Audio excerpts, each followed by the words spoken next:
to talk today about service, which is such an important value in all spiritual traditions. Because service is about giving of yourself, giving of your time and your resources to help others in need, helping your world, giving of yourself. So it makes sense that it is a really significant and important value in all spiritual traditions. But there's something that's skewed about it, I find, in our culture. Because we can't all be Mother Teresa. And somehow service has become about being very, very noble and doing something very noble, like Mother Teresa.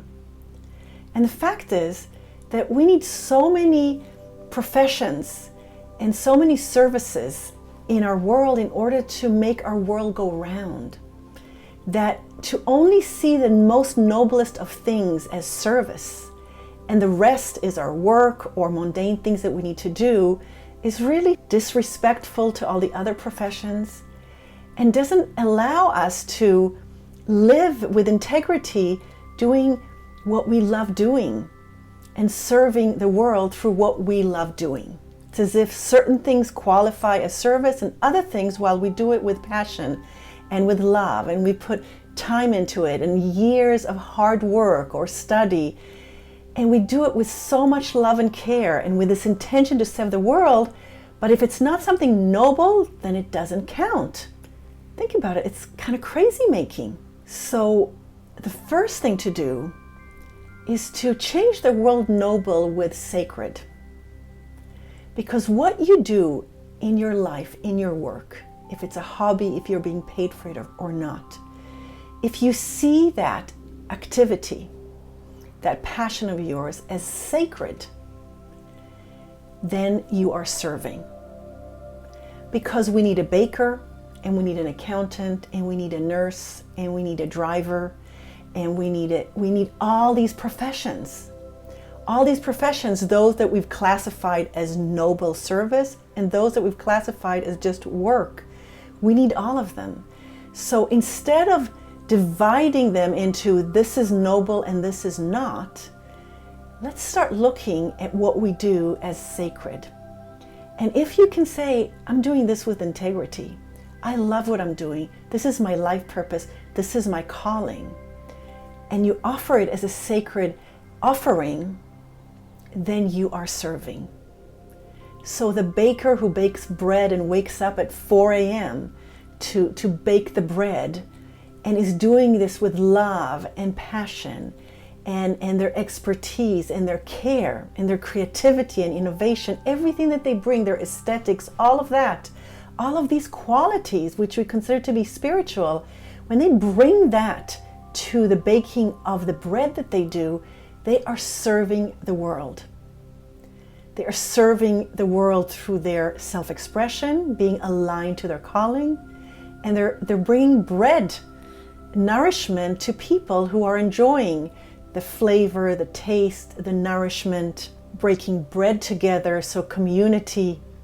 So let's first begin by not dividing professions and what we do into noble and not noble. Instead, the measurement should be, are you doing it in a sacred way? And if you see what you do as sacred, then you are serving the world.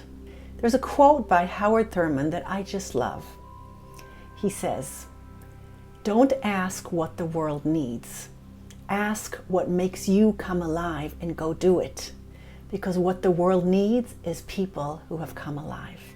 I love that quote.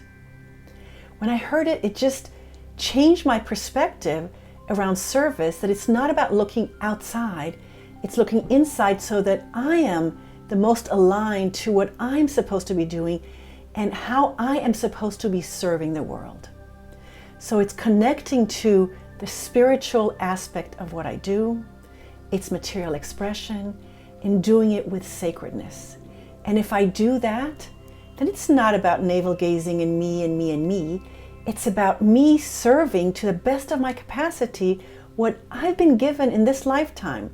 The gifts I have, the capabilities I have, the area that I live in, whatever profession that I do, It's about doing it to the best of my capacity, but with a sacredness. That's what turns it into service. At one of my speaking events, a man came to me after my talk and said, "Thank you for reframing my experience of buying male shirts, because I love buying men's shirts, but I always felt that it was a luxury. But now I suddenly see that someone out there, their calling is to create men's shirts. And if they do that with all their creativity and all their love and good intentions, because we need men's shirts. And if someone was born and they feel that that is their service, then that's how they're serving the world." So the way to reframe service is, does it make you come alive? And are you doing it from a sacred place of integrity? That's how you can restore spiritual material balance to your work, to your hobby, and to your service. And so you can try by asking yourself, what is spiritual about what I'm doing? What is spiritual about my work? What is spiritual about my self-expression? What is spiritual about the hobbies I have, about my interactions? How do I serve when I do my work? And you'll start seeing that in what you do that may seem like just a physical, material, mundane activity or product or service, there are spiritual qualities in there that connect you to the essence of who you are, that give you meaning and purpose and fulfillment. And when you do it from that aligned place with a sense of sacredness, then you are serving the world. Leave me a comment below. I'd love to hear what you think about this, how you see you are serving the world. What qualities do you offer through your services or products? How do you serve the world? Blessings.